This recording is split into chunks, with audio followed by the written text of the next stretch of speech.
عليكم ورحمه الله وبركاته. ازيكم يا حبايبي، عاملين ايه؟ يا رب تكونوا بخير، وحشتوني. اللهم صل وسلم وبارك على سيدنا محمد وعلى اهله واصحابه اجمعين. معانا النهارده فيديو تحفه، فيديو جميل قوي. هنعمل كرنبيط النهارده بطريقه حلوه، وبطريقه كده بقرمشه كده. شفتوا كنتاكي؟ هنعمله بطريقه كنتاكي كده تحفه. شوف بقى ايه نحط نشوف هنشتغل ازاي في الكرنبيطه بتاعتنا. معانا كرنبيطه تحفه اهيت. اهم حاجه تجيب الكرنبيط تكون ايه، اهم حاجه بس قبل ما نخش في الكرنبيط وقبل كده ما تاخدوني في دوكه كده، حطوا لايك لو سمحتوا. حطوا لايك واشتركوا في القناه وفعلوا زر الجرس وصلكوا كل جديد. حطوا لايك بقى، ما تنسوش بالله عليكم اللي يشوف الفيديو حطوا لايك عشان ترفعوا لي الفيديو. معايا كرنبيطيه تحفه اهيت.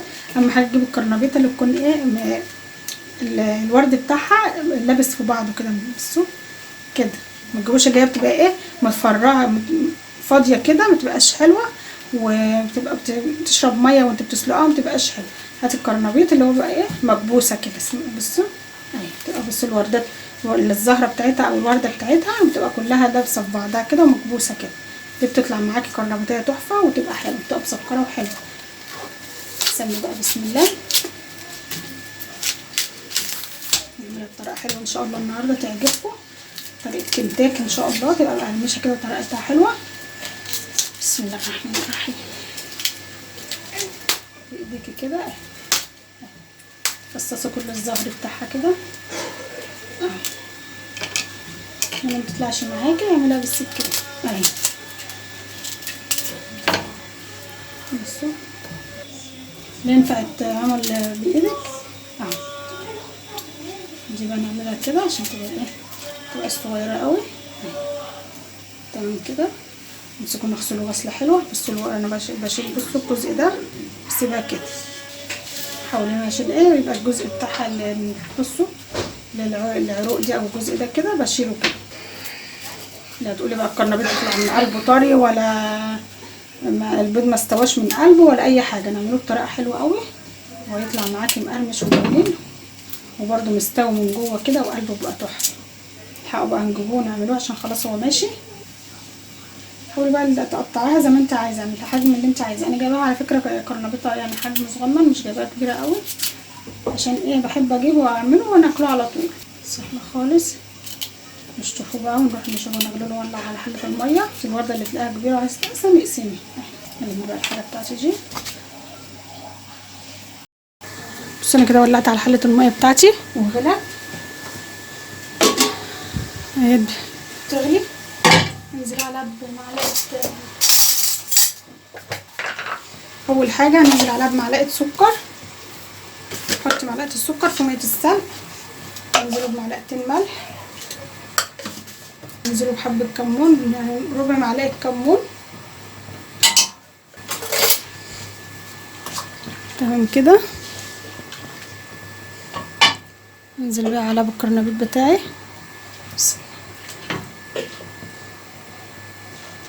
اهم حاجه ما تسووش سوا كامل، 3/4 سوا بس، والربع التاني هيستوى في الزيت واحنا بنقلوه تمام كده. ما تسووهوش قوي.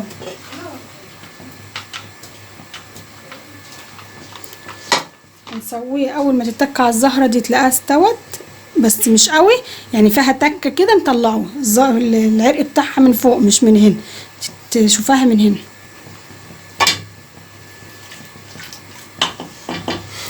كده. بقى اسيبه يتسلق. حطيت معلقه سكر ومعلقتين ملح، ربع معلقه كمون، واسيبهم بقى يتسلقوا ونرجعوا بقى مع بعض لما يتسلقوا نشوف هنعمل ايه.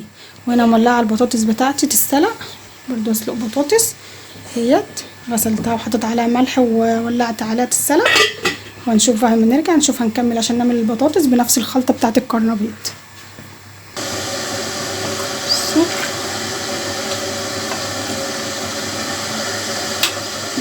لسه سنه واحده، ثانيه واحده واطلعها.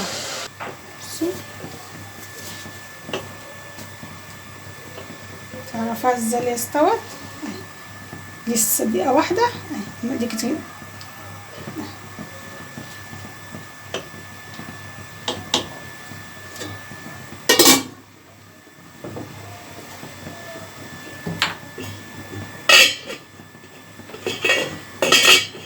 بصوا انا خلصت كده الكرنبيط معايا اهوت. بصوا جماله اهو. بصوا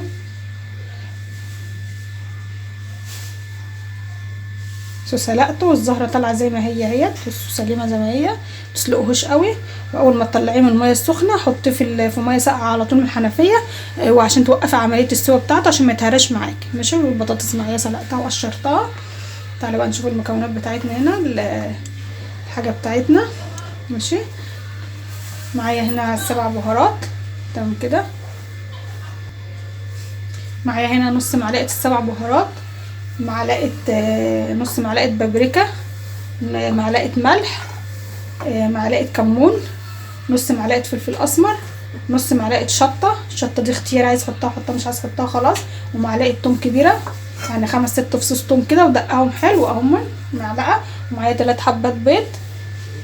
ومعايا هنا ربطه كزبره خضراء، ربطه بحالها كده، يعني الربطه مش كبيره، يعني ربطه صغيره كده، قطعتها ناعم، غسلتها وقطعتها. دي كزبره. تمام كده. ومعايا هنا معلقه نشا كبيره ونص معلقه بيكنج باودر. تمام. ومعايا هنا كوبايتين ميه، حطيت هنا كوبايتين ميه اهو، ميه من الحنفيه عادي. ماشي. شوف بقى مع بعض، ننزل مع المكونات بتاعتنا كده نشوف هنعمل ايه.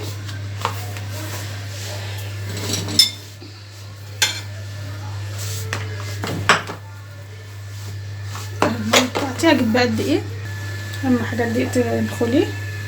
تمام كده. حطي دقيق بقى على قد الخليط اللي انت يعني عايزه اقومه ازاي. انا كده حطيت بتاع كوبايه ونص كده، وهقلب وبشوف هيعوز تاني ولا لا. اقلب الاول حاجه خالص، حطي الدقيق.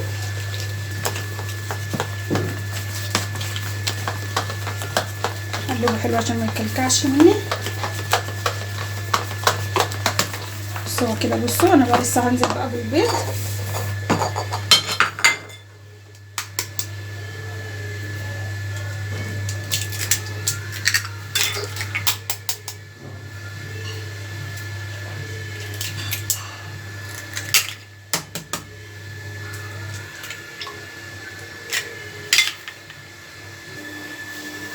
بس كده نزلت بالبيض. اقلب بقى حلو الاول. بس انا مزوده الخليط معايا عشان هعمل البطاطس من نفس الخلطه بتاعت الكرنبيط، فمزوده الكميه معايا شويه. ننزل بقى بالخضره.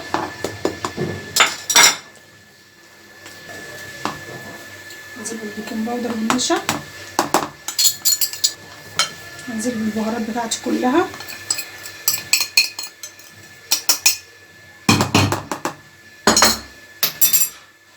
نقلب بقى. هحتاج معلقتين 3 ميه، هننزل بميه، ما نحتاجش خلاص. انا عايزه الخليط يبقى تقيل عشان لما انزل فيه الكرنبيط يشيل منه على طول. يبقى الخليط معايا تحفه، مش محتاج اي حاجه اهوت. لما تنزلي الكرنبيطه في قلبه تشيل بقى معاكي كده من الخليط وتبقى حلوه.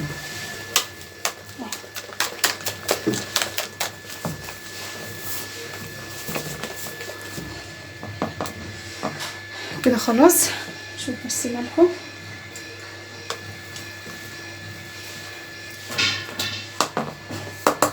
الملح بتاعه مظبوط والحاجه بتاعته مظبوطه. نركنه بقى على جنب ونعمل بقيه الخليط التاني. نولع على الزيت على البوتاجاز، بعدين ارجع لكم تاني نشوف هنكمل مع بعض. اولع على الزيت ونرجع نشوف ونحط الحاجه بتاعتنا التانيه. بس نحط هنا 5 6 معالق دقيق. ماشي. ننزل عليهم ببقسماط 5 6 معالق دقيق وبقسماط. ننزل بمعلقتين نشا. النشا دي اللي هتدي لنا القرمشه، طلعوا معاكي اكنه زي كنتاكي بالظبط. نعمل مع حبه كرنبيط تحفه. لو عيالك مش بياكلوا الكرنبيط هياكلوه. نبهروه بقى بنفس البهارات، نفس البهارات اللي احنا حاطينها في الخليط اللي احنا عاملينه. بس ما نحطش ملح كتير عشان ما تنساش ان البقسماط في ملح. تمام كده. ننزل بقى من كل حاجه بربع معلقه كده حبه كمون،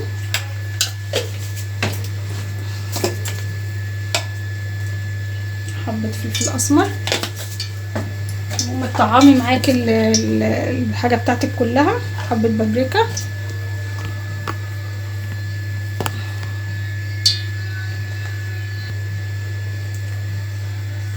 عشان يدينا لون حلو. حبة كركم او كاري عشان يديكي لون الكرنبيطه تحفه كده.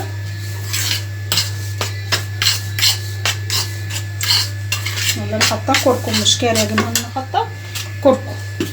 حط كام حبه، حط حبه على الخليط برضو عشان تطلع معاكي لونها تحفه كده.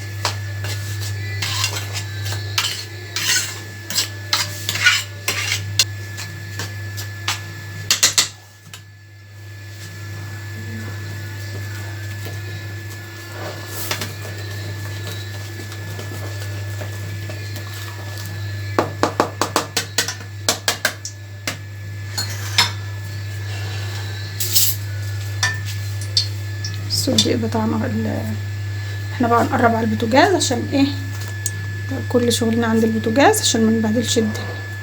تمام كده.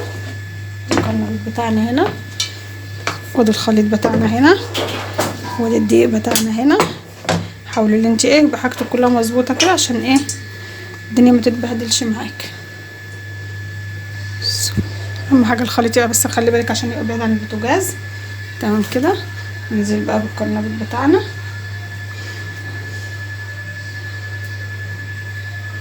عايز اقطعي الزهره صغيره عن كده شويه مفيش مشكله، بس انا الحجم ده حلو.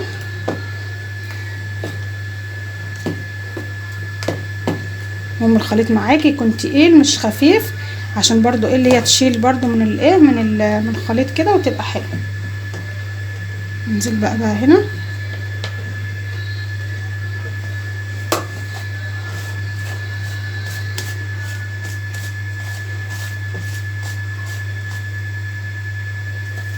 على طول في الزيت اهي.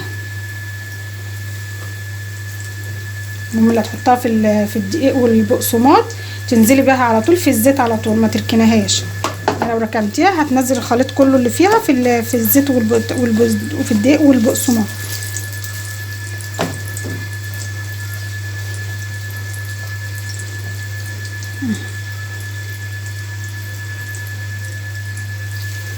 مسخنيش الزيت قوي.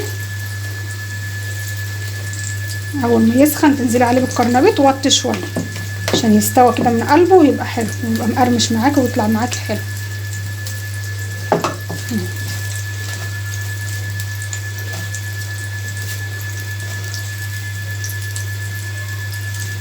نعملها كده عشان تشيل.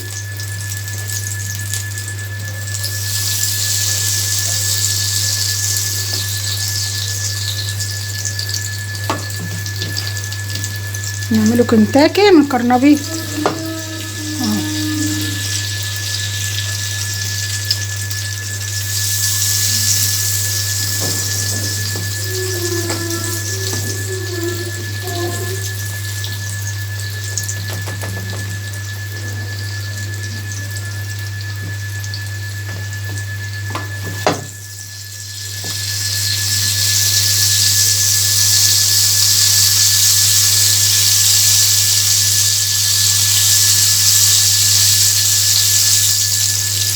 حاولي تنفضيها كده.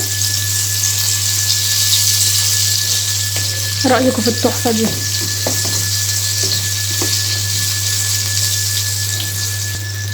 حاولي تخليها تبقى شايلة كده من الخليط عشان تشيل بقى معاكي من الدقيق والبقسماط ده والنشا والحاجات دي عشان تطلع معاكي تحفة. نعمل عظمة يا جماعة، عظمة يا بنات يا جميلة يا أمارات، بنعمل عظمة. جربوا الطريقه دي حلوه قوي قوي في القرنبيط وتحفه. اللي ما بياكلش القرنبيط بالطريقه دي هياكله. المره دول بقى بعدين نشوف هنرجع مع بعض تاني. شوف الجمال، متقلبوش ولا تلمسيه خالص الا لما يتحمر تيجي تقلبيه. متقلبوش دلوقتي خالص، بس اول ما تعرفي اللي هو اتحمر قلبيه بقى بالراحه كده.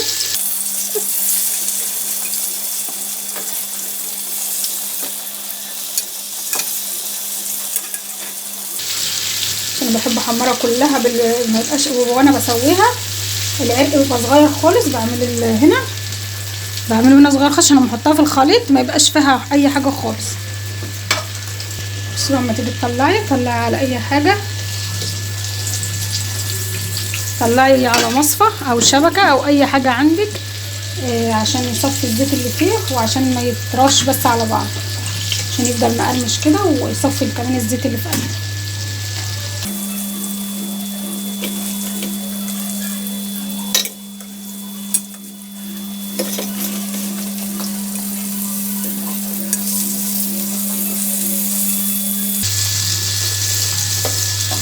وبتقلبيه على كل الجهات كده عشان يتحمر معاك ويبقى حلو ويبقى مقرمش وحلو.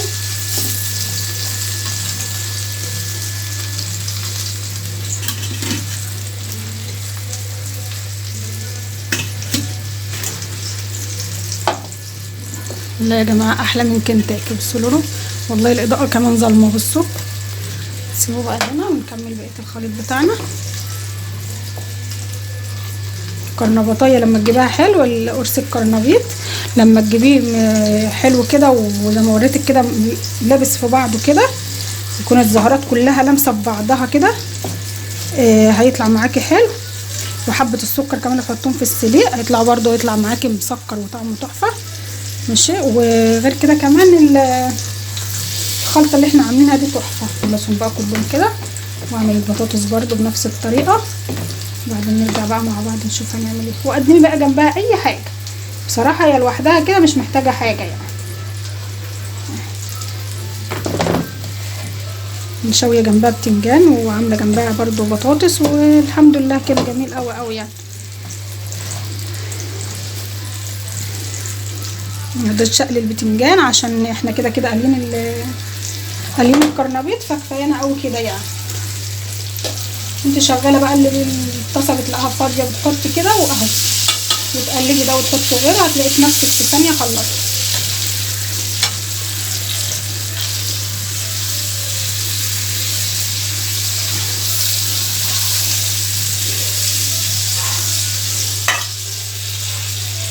خلصهم بقى كلهم كده وارجع لكم تاني.